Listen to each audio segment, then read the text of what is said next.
visitar 2 de Coríntios, o livro de 2 de Coríntios, tá? De Crônicas, desculpa, amém, 2 de Crônicas, aleluia. E os primeiros capítulos de Crônicas, de 2 de Crônicas, falam do templo. Por causa de falarem do templo, nós não vamos ler os capítulos inteiros para não se tornar monótono. Só vou me referir a alguns aspectos dentro desses capítulos e até chegarmos àqueles capítulos que vamos inteirar profundamente seus assuntos. Amém? Isso queria diminuir um bocadinho a monotonia. Vi que nos últimos capítulos de Atos foi um pouco monótono, então queríamos mudar um pouco de técnica de trabalho. Amém? Ok, o livro de Crônicas, ele se enquadra naqueles livros que tratam da história de Israel. Amém? Falam da história de Israel. Portanto, existem livros como Reis, 1 e 2 Samuel, livro de Esther, Neemias. São livros históricos, são livros que retratam a vida de Israel, os acontecimentos que se deram em Israel. Amém? Então, vamos falar um pouco daquilo que é a história, para sabermos como devemos agir hoje e como devemos perspectivar o dia de amanhã. Amém? Então, no capítulo 1 de Crônicas, vamos ler o verso 6. No capítulo 1, vamos ler o verso 6. Diz assim: E Salomão ofereceu ali sacrifícios perante o Senhor, sobre o altar de cobre que estava na tenda da congregação. Ofereceu sobre ele 1000 holocaustos. Amém. Quem era Salomão?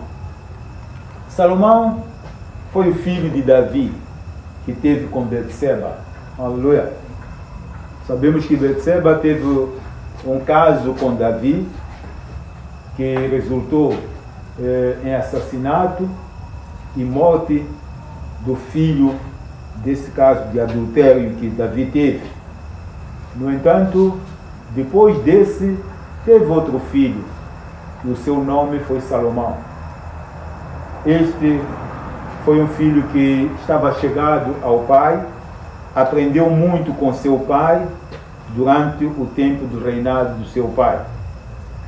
E chegando os últimos dias de Davi, porque Davi foi daqueles reis que ele mesmo é que investiu o seu filho para o trono. Amém? Não foi um caso de morrer, depois discutirem quem vai suceder. Não. Foi uma questão de ele mesmo ceder o trono ao seu filho, ainda em vida. Aleluia. Portanto, ele acompanhou isso e ele viveu esse momento. Então, ele deixou recomendações claras para Davi. Davi não só devia andar no temor de Deus, não só devia ser humilde diante de Deus, ele tinha a responsabilidade de construir a casa que Davi, seu pai, gostaria de ter construído. Mas Deus disse: você não vai construir o templo para mim, porque as tuas mãos estão cheias de sangue. Amém? Então, este é o Salomão de quem nós estamos a falar aqui, neste verso. Diz que Salomão ofereceu ali sacrifícios perante o Senhor. Ele viu seu pai oferecer sacrifícios, ele adorava a Deus com seu pai, ele temia a Deus, porque tinha aprendido isso desde a sua meninice diante do seu pai. Aleluia. Então, ele apresentou sacrifícios a Deus. Naquela altura, Israel tinha que apresentar sacrifícios diariamente perante o Senhor, e ele apresentou sacrifícios a Deus. Aqueles sacrifícios falavam do seu temor a Deus. Falavam de como ele honrava a Deus. Aleluia. Portanto, o sacrifício tinha sentido quando nós mostrávamos ou levávamos o sacrifício no verdadeiro temor de Deus. Amém. Há muitas pessoas que estão na igreja, há muitas pessoas que estão a servir a Deus, mas não estão a servir a Deus corretamente. Porque não basta estar na igreja. Aleluia. É preciso você estar na igreja e servir a Deus corretamente. Temer a Deus. Honrar a Deus. Aleluia. É preciso isso. Se nós não tivermos isso, não estamos a fazer nada. Estamos a fazer algo para autossatisfação. Você fica satisfeito? Ah, eu estou na igreja, eu sou membro da igreja, eu sou membro da direção, eu sou só isso. Mas não há nada real na sua vida. Amém. Então Salomão ofereceu sacrifícios que espelhavam o seu temor a Deus, a sua honra a Deus. Amém. Ok. No verso 7 a 12 do mesmo capítulo, naquela mesma noite, Deus apareceu a Salomão e disse: pede o que quiseres que eu te dê. Aleluia. Isto mostra claramente que o sacrifício que Salomão ofereceu a Deus agradou a Deus. Amém.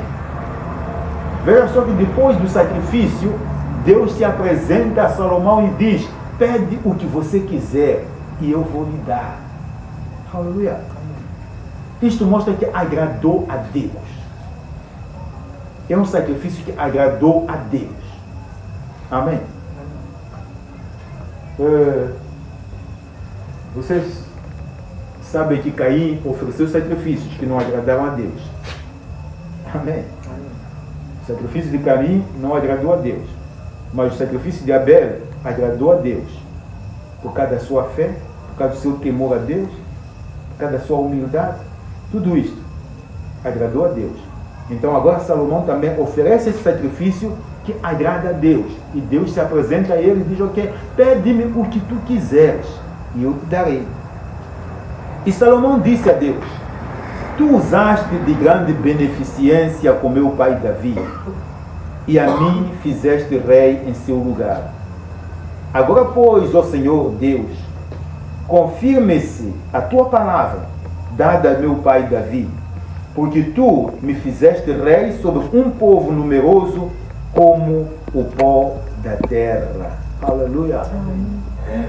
Salomão se lembra das conversas que ele teve com o pai, porque o pai lhe contava: olha, eu era pastor de ovelhas, eu ficava lá no mato a pastar ovelhas, Deus me chamou quando eu estava lá no mato. Aleluia. Amém. Porque é de lá do mato que Deus tirou Davi para reinar sobre Israel. Amém. Mas isso significa que ele estava pastando as ovelhas e ele temia a Deus. Aleluia. Ele dependia de Deus. Se ele venceu o leão, venceu o urso, é porque ele cria que Deus lhe daria vitória sobre aquele leão, sobre aquele urso. Amém. Amém. Isso estava no seu coração. Ele sabia que não tinha força para vencer um urso. Ele sabia que não tinha força para vencer um leão. Mas o que lhe dava coragem era a sua fé, o seu temor de Deus. Ele sabia que Deus era todo-poderoso.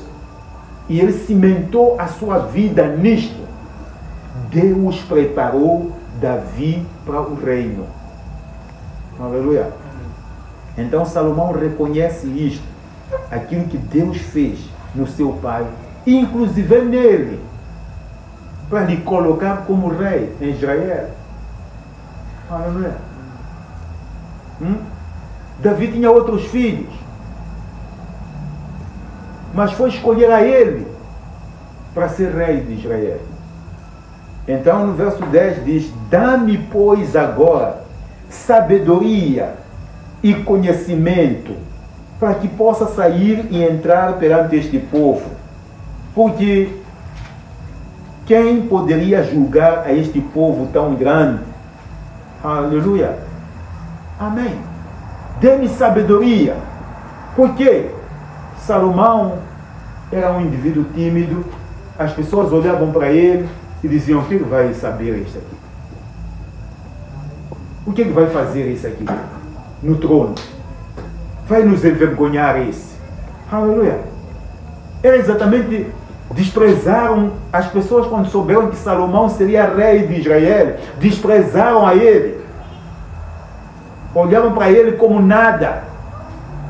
E ele, quando vai a Deus, ele diz: oh Deus, eu peço sabedoria. Aleluia. Pediu sabedoria. Ele podia ter pedido riqueza. Ele podia ter pedido proteção. Ele podia ter pedido tantas coisas. Mas ele pediu sabedoria. Aleluia. Porque ele julgou que com sabedoria ele poderia fazer tantas outras coisas. E Deus se agradou, inclusive, do pedido que Salomão fez. Então Deus disse a Salomão: porquanto houve isto no teu coração, e não pediste riqueza, nem fazenda, nem honra, nem a morte dos teus inimigos, ou dos que te aborrecem, nem tampouco pediste muitos dias de vida, mas pediste para ti sabedoria e conhecimento, para poder julgar o meu povo, sobre o qual te pus rei. Sabedoria e conhecimento te são dados, e te darei riquezas e fazenda e honra, qual nenhum rei antes de ti teve, e depois de ti tal não haverá. Aleluia. Amém. Deus diz que eu vou te dar sabedoria. Só que agora não vou te dar sabedoria só. Eu vou te acrescentar riquezas, vou te dar fazenda, vou te dar honra, que nenhum outro rei teve e nem haverá de ter. Aleluia. Amém. E isto, com muita sinceridade falando, nunca nenhum outro rei teve até hoje. Aleluia. Só para a construção do templo foram 49 bilhões. Quando se avalia hoje o templo que Salomão construiu para Deus, 49 bilhões de dólares. Aleluia.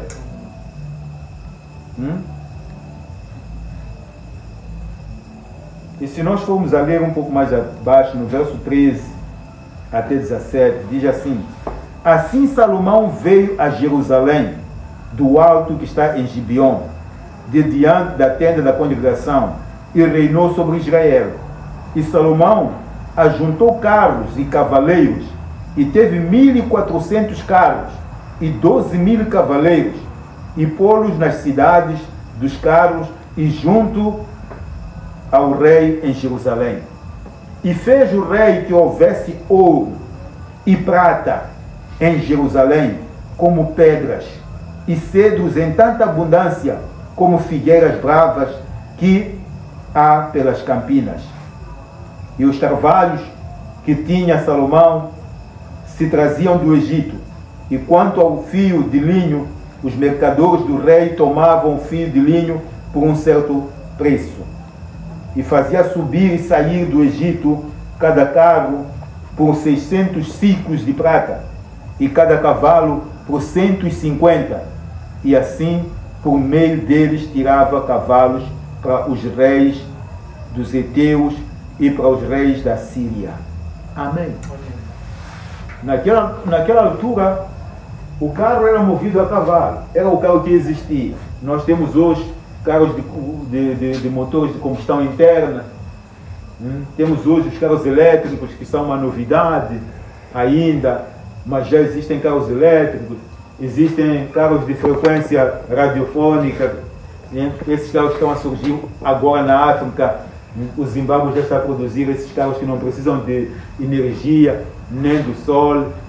É só você entrar e arrancar, chegar em casa ligar a tomada, o teu carro abastecer energia elétrica para casa, iluminar, funcionar tudo. De manhã você sair, entrar no seu carro e ir para o serviço. Amém. Aleluia.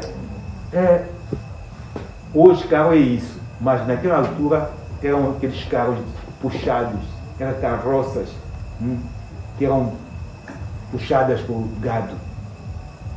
Amém, por cavalos. Eram os carros da altura. E Salomão teve tantos, 1000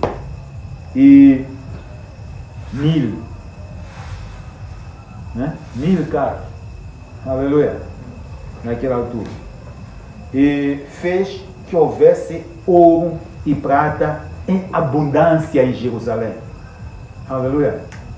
Significa que o ouro e a prata pareciam folhas de árvores, pedras. Amém. As pessoas julgavam, qualquer pessoa podia pegar o ouro, porque era tanto. Quando há tanta coisa, quer dizer, a gente já nem dá valor. Aleluia. E havia tanto ouro, tanta prata em Jerusalém. Era a riqueza que Salomão tinha. Invejável riqueza. Louvado seja o nome do Senhor.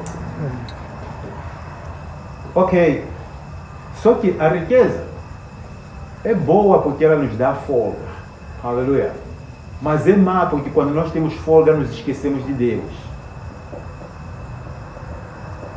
Estão a perceber? Ela resolve os nossos problemas. Só que resolvidos os nossos problemas, nós esquecemos de Deus. O que muitas vezes acontece com a riqueza é isto.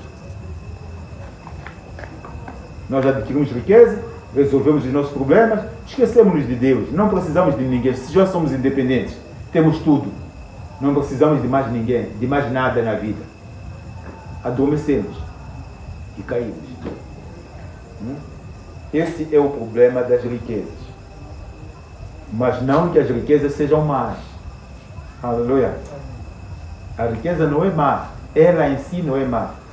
O problema é somos nós que quando temos riqueza esquecemos de Deus.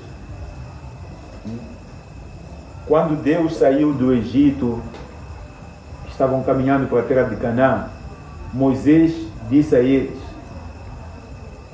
quando vocês entrarem na boa terra que o Senhor vos der, tiverem riquezas, tiverem tudo, não se esqueçam do Senhor vosso Deus. Amém. Foram chamados a atenção, não se esqueçam do Senhor vosso Deus. Porque normalmente as pessoas, quando mudam de vida, quando as possibilidades começam a aparecer na vida, se esquecem de Deus. Esqueçam. Então lembre-se sempre dessas palavras. Não se esqueça de Deus quando a sua vida estiver high. Quando estiver a melhorar. Quando estiver a subir. Porque tudo que sobe, volta para baixo. Não é verdade? Aleluia. Até os pássaros vão lá no alto, mas há um tempo que tem que voltar à terra para comer, para se alimentar. Então perceba isto. Você pode subir, mas você há de vir para baixo. Amém. Ok. Vamos continuar no capítulo 2. 1 a 3. Vamos ler sobre 1 a 3. E determinou Salomão edificar uma casa ao nome do Senhor, como também uma casa para o seu reino. E contou Salomão 70.000 homens de carga, e 80.000 que cortassem na montanha, e 3.600 inspetores sobre eles. E Salomão enviou a Irão, rei de Tiro, dizendo: como usaste com Davi, meu pai, e lhe mandaste cedros para edificar uma casa em que morasse, assim também usa comigo. Aleluia. Salomão agora já pesava-lhe a responsabilidade de cumprir o desejo do seu pai Davi. Porque Davi quis construir a casa do Senhor, o templo. Deus até deu-lhe o modelo. Deus falou com ele tudo, a ponto dele preparar todo o material para a construção do templo. Amém. Mas Deus disse a Davi: você não vai construir o templo, porque as suas mãos estão cheias de sangue. Amém. Então Davi, por causa disso, não construiu o templo. Mas deixou todo o material preparado para a construção do templo. E agora tinha chegado a hora de Salomão construir. Havia algumas coisas que Salomão precisava. E ele contacta ao rei de Tiro, Irão, aleluia, para que pudesse lhe mandar madeira de cedro para a construção. Aqui nós vemos o negócio entre estados. Amém. Porque o templo é uma questão de estado. O templo é uma questão de nacionalidade para Israel. O templo é uma questão de vida para o povo de Israel. Amém. Para outras pessoas podia não ser, mas para Israel o templo significava muito. Então, o rei entrou neste assunto da construção do templo. Ele negociou com o rei de Tiro que havia de dar-lhes alimentos e em troca eles deviam lhe cortar madeira de cedro e enviarem para ele construir o templo em Jerusalém. Amém. Então o rei de Tiro responde do verso 11 a 16. Do verso 11 diz assim: Irão, rei de Tiro, respondeu por escrito e enviou a Salomão, dizendo: Porquanto o Senhor ama o seu povo, te pôs por rei sobre ele. Disse mais Irão: Bendito seja o Senhor Deus de Israel, que fez os céus e a terra, e que deu ao rei Davi um filho sábio, de grande prudência e entendimento, que edifique a casa ao Senhor e para o seu reino. Agora, pois, envio um homem sábio de grande entendimento, a saber, Irão, Abiú, filho de uma mulher das filhas de Dan, e cujo pai foi homem de Tiro. Este sabe lavrar em ouro e em prata, em bronze e em ferro, em pedras e madeira, em púrpura e azul, e em linho fino, e em carmesim, e é hábil para toda obra de burir, e para todas as engenhosas invenções. Qualquer coisa que se lhe propuser, juntamente com os teus sábios e os sábios de Davi, meu senhor, teu pai. Agora, pois, que meu senhor mande para os seus servos trigo, cevada e azeite e vinho, de que falou, e nós cortaremos tanta madeira no Líbano, quanta houver mister, e traremos em jangadas pelo mar e a Jope, e tu a farás subir a Jerusalém. Amém. Então o rei de Tiro responde: se não há problema, se é para tu construir a casa do Senhor, não tem problema, nós vamos te ajudar a construir. E logo lhe manda um engenheiro, lhe manda um indivíduo entendido nas artes. Esse Irão, Abiú, aleluia, vai lá para ajudar eles, trabalhe com eles para construir esse templo. Então, ele depois de dar essa resposta, diz: ó rei Salomão, manda para nós o que tu prometeste, aleluia, manda para nós o que tu prometeste.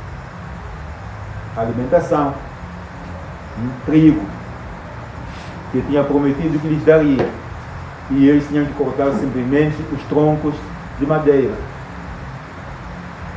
E o rei disse: vamos mandar em jangadas para Jope. Por que Jope?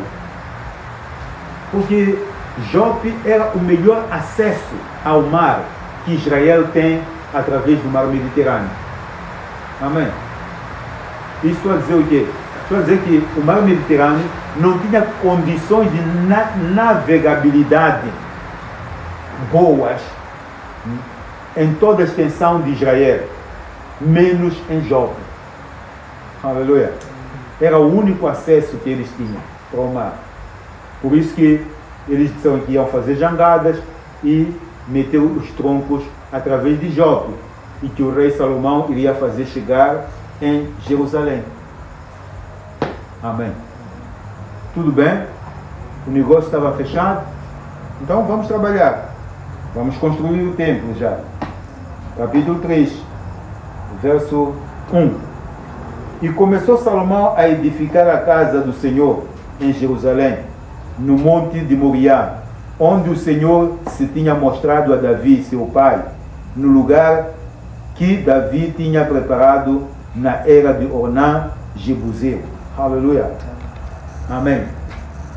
Monte Moriá tem que nos dizer alguma coisa. Amém. Monte Moriá tem que nos dizer alguma coisa. Ou não? Se nós lembrarmos, a Bíblia diz que Davi encontrou-se com Deus no Monte Moriá. Quer dizer, Deus se revelou a Davi no Monte Moriá. É um fato. Mas antes disso, Deus, quando disse a Abraão, ofereça-me em sacrifício o teu filho Isaque, disse, vai ao Monte Moriá. Aleluia. Significa que o plano de Deus com o Monte Moriá já existia antes mesmo da criação do homem. Deus tinha escolhido aquele lugar. Por isso que hoje se diz normalmente que o Monte Moriá é o coração do mundo, ou Jerusalém é o coração do mundo. Porque o Monte Moriá é aquele lugar que Deus escolheu desde a antiguidade. É Sião. Aleluia. O Monte Moriá é Sião. É Jerusalém. Aleluia. Portanto, Deus havia escolhido aquele lugar para ser lugar santo. Eis aqui a razão pela qual os judeus são chamados de sionistas. Entenda isto. Muitos países, muitas pessoas, políticos, dizem, os judeus são sionistas. São sionistas. Sionistas vêm de Sião. Porque o Monte Moriá é o Monte Sião. Aleluia. É aquele lugar que Deus escolheu, que é aqui que vai ser a porta para o céu. Aleluia. Lembra-se de Jacó, quando ele ia à casa do tio, ele depois deitou-se num sítio e encostou numa pedra. Aleluia. Depois de à noite teve uma visão em que havia uma escada e os anjos subiam e desciam daquela escada. Ali era a porta do céu. Aleluia. Então Deus tinha escolhido aquele lugar, um lugar especial. Hoje, esse lugar, o que está neste lugar é a mesquita de Omar. Amém. É uma mesquita que está lá. Por quê? Houve o templo de Salomão, foi destruído pelo rei Nabucodonosor. Houve um segundo templo que se construiu quando o povo voltou do cativeiro da Babilônia. Construíram um templo no tempo dos Ageus, não sei o quê. Construíram um templo. Aquele templo que Deus disse, a glória do segundo templo será maior do que do primeiro templo. Esse foi o segundo templo. Aleluia. Esse foi destruído no tempo de Antíoco, o anticristo do Velho Testamento. Depois, construíram um novo templo no ano 20, já na era cristã. Aleluia. Ano 20 da era cristã. Construíram um templo. Esse templo, quem destruiu foi o general Tito Romano. Quando destruiu esse templo, perseguiu os judeus. Os judeus tiveram que fugir. A partir daquele momento, nunca mais se construiu um templo naquele lugar. Os judeus espalharam-se pelo mundo fora. Alguns na Alemanha, outros na Polônia, outros não sei o que, enfim, na União Soviética, outros nos Estados Unidos, enfim, se espalharam para o mundo inteiro. E os judeus ficaram assim. Em 1948, quando há a Segunda Guerra Mundial, Hitler tenta acabar com os alemães na Alemanha.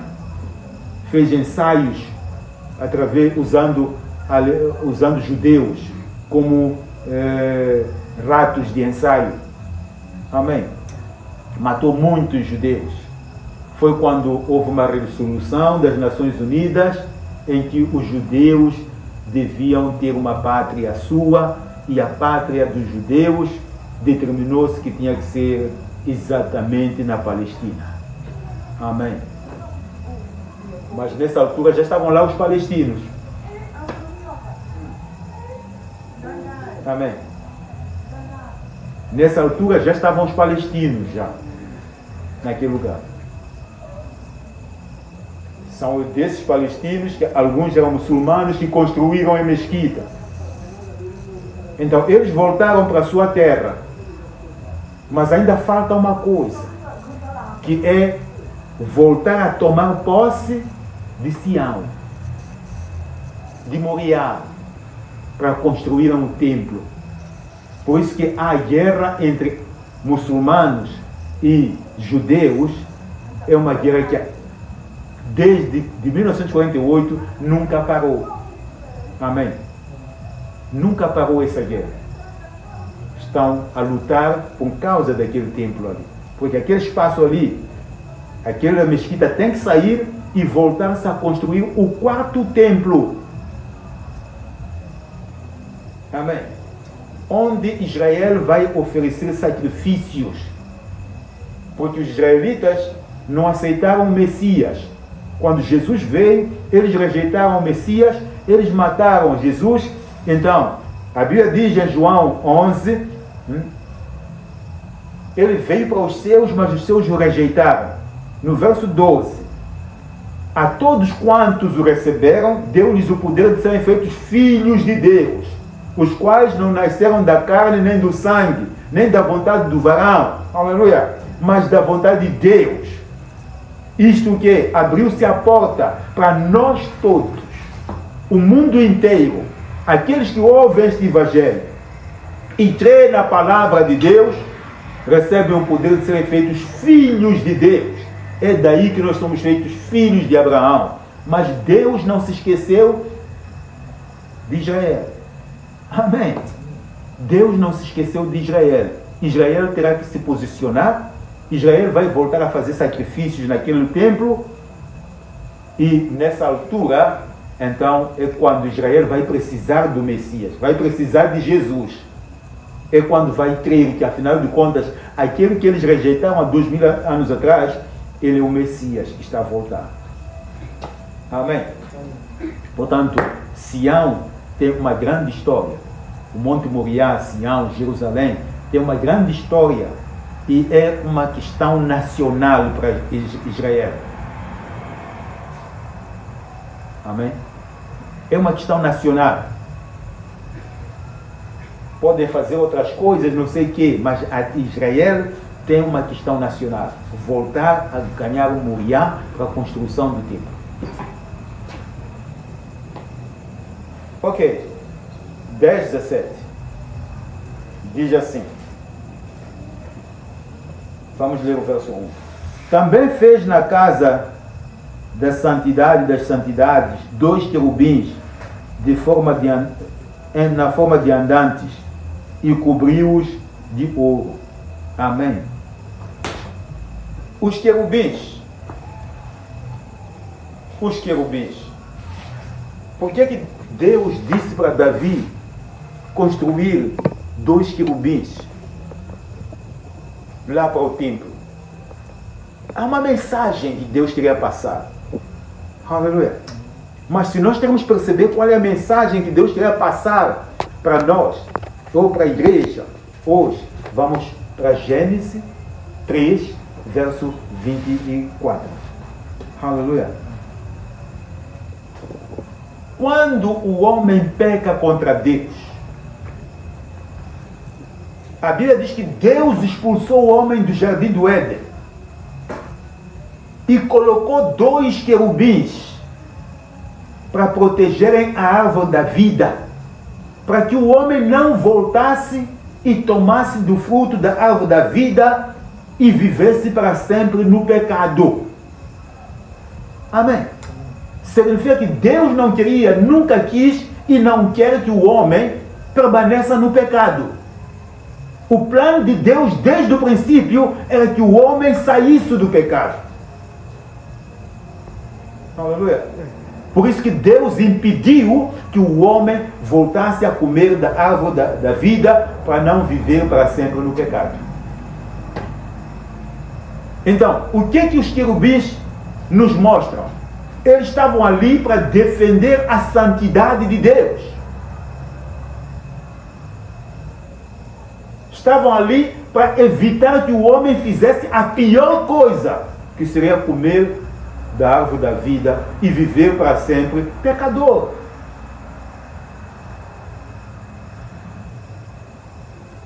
Aleluia.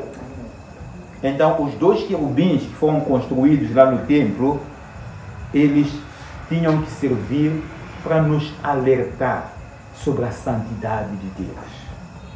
Aleluia. Sobre a santidade de Deus. Percebemos que temos que estamos a lidar com um Deus santo. E tudo quanto estava naquele templo era santo. Amém. Então, havia uma mensagem naqueles dois querubins que estavam lá no templo. Quando a pessoa entrasse lá sem se santificar, sem estar bem com Deus, até morria no templo. Amém. Morria. O sumo sacerdote podia morrer. Porque lá, para ele entrar, tinha que fazer o trabalho de purificação durante uma semana, antes, com antecedência. Purificação, ter certeza de que o sacrifício que eu vou oferecer, Deus vai receber. Enfim, ele tomava muitas providências para ter certeza de que eu ia entrar e sair, porque podia entrar e não sair, por causa da santidade de Deus. Aleluia. Mas ali era somente uma representação. Os querubins representavam a santidade de Deus. 4, capítulo 4, verso 1. Também fez um altar de metal de 20 côvados de comprimento e 20 côvados de largura e 10 côvados de altura. Amém. O côvado, é preciso percebermos, porque na Bíblia se usa muito essa unidade de medida, côvado. Mas côvado tem entre 45 centímetros a 55. Então a média é 50 centímetros. Amém. Significa que o côvado é meio metro. Quando nós temos 2 côvados, temos 1 metro. 3 côvados, temos 1,5 metro. 4 côvados, temos 2 metros. Amém? Aleluia. Então estou a dizer isto para podermos conhecer, para podermos melhor interpretar quando nós lemos na Bíblia. O altar. Construiu um altar de metal. 20 côvados, 10 metros quase. Aleluia. 10 metros quase, ou um pouco mais ou um pouco menos, mas aproximadamente 10 metros. Altar. Hoje, quem é o altar? Somos nós. Amém? Hoje o altar somos nós. Hoje nós somos o templo de Deus. Hoje nós somos os sacerdotes. Temos uma tripla função. Somos o templo, somos o altar, somos sacerdotes. Para apresentarmos sacrifícios de louvores diante de Deus. Amém. Para apresentarmos sacrifícios espirituais diante de Deus.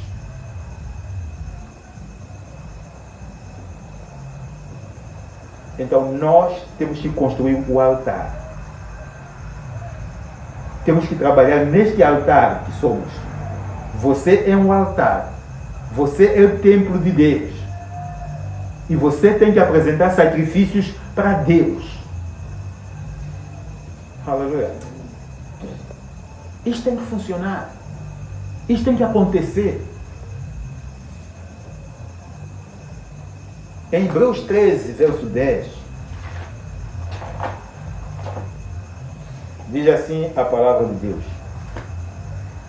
Hebreus 13, verso 10. Temos um altar de que não tem direito de comer os que servem ao tabernáculo. Verso 15. Portanto, ofereçamos sobre ele sempre por ele a Deus sacrifícios de louvor, isto é, o fruto dos lábios que confessam o seu nome. E não vos esqueçais da beneficência e comunicação, porque com tais sacrifícios Deus se agrada. Amém. Nós temos que apresentar sacrifícios espirituais a Deus. Aleluia. Se fôssemos a ver 1 de Pedro 2, verso 9, a Bíblia diz que vós sois o povo adquirido, sacerdote para Deus. Amém. Eu disse que nós somos o templo, somos o altar e somos sacerdotes ao mesmo tempo. Você tem que ser isto. Você tem que ir a Deus. Onde é que você vai a Deus? Vai no templo. O templo é você. Aleluia. Você vai colocar sacrifícios no altar. Esse altar, qual é? É você. E quem vai colocar esse sacrifício? É você, sacerdote. Aleluia. Todas essas três funções são cumpridas em você. Amém. Significa que aquilo que nós dizemos com a nossa boca deve ser sacrifício de louvor. Amém. De quem conhece o Senhor. Falarmos, glorificarmos a Deus. Às vezes levamos tempo em falar muitas coisas que não tem nada a ver com Deus. Mas nós devemos falar mais, devemos apresentar o sacrifício de louvor com a nossa boca. Amém. Que é o fruto dos nossos lábios, dos lábios que confessam o seu nome. O sacrifício de louvor que apresentamos com os nossos lábios. Ou seja, o fruto dos lábios que confessam o nome do Senhor. É isto que nós precisamos de fazer. Amém. Amém. Meus irmãos, minhas irmãs, estamos aprendendo algumas coisas. Eu somente procurei algumas coisas que são relevantes para nós nestes capítulos. Estamos a falar do templo. Amém. Para que possamos nos examinar a nós, como é que devemos nos apresentar diante de Deus, e isso melhorar o nosso desempenho diante de Deus. Muitas vezes, quando vamos a Deus, nós vamos com petições. Aleluia. Vamos com petições. Mas Salomão não foi assim. Ele, quando sacrificou a Deus os 1000 animais, era uma pura adoração. Aleluia. E Deus aceitou essa adoração. E Deus disse, olha, pede o que você quiser e eu te darei. Nós hoje, muitas vezes, o que é que fazemos? Vamos com 1000 pedidos, sem adoração nenhuma. Sem este sacrifício de louvor. Aleluia. Vamos, não apresentamos nada no altar do Senhor. E vamos lá com pedidos somente. E queremos receber. Vamos ser diferentes, meus irmãos. Vamos aprender a louvar a Deus. Vamos apresentar o nosso sacrifício de louvor a Deus. A nossa vida. Vamos apresentar a nossa vida em sacrifício santo, vivo e agradável a Deus, como diz Romanos 12:1. Aleluia. Quando nós vamos apresentar a nossa vida diante de Deus dessa maneira, que diz Paulo diz que é o nosso culto racional. É a nossa maneira de adorar, de cultuar Deus.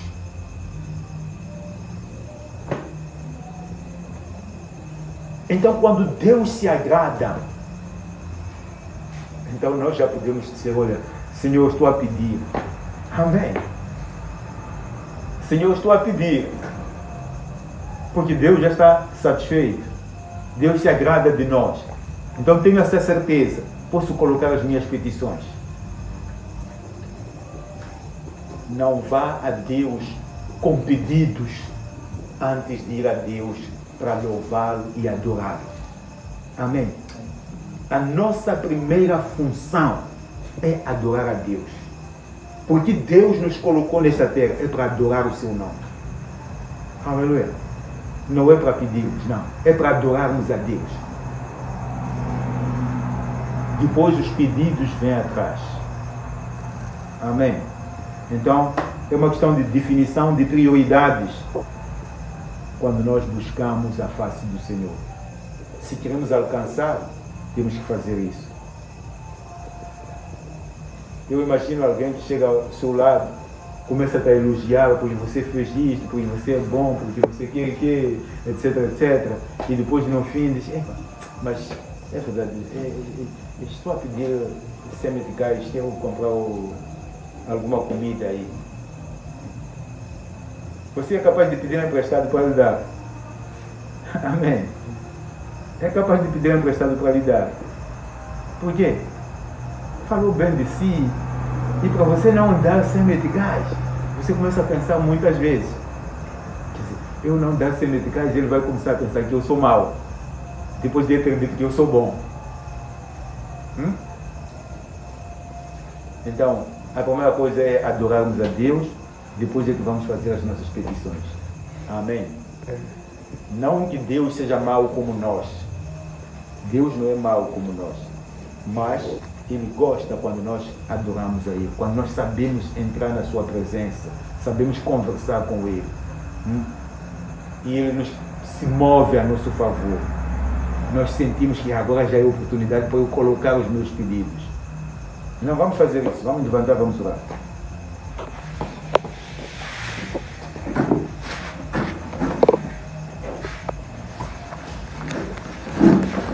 Senhor nosso Deus e Pai,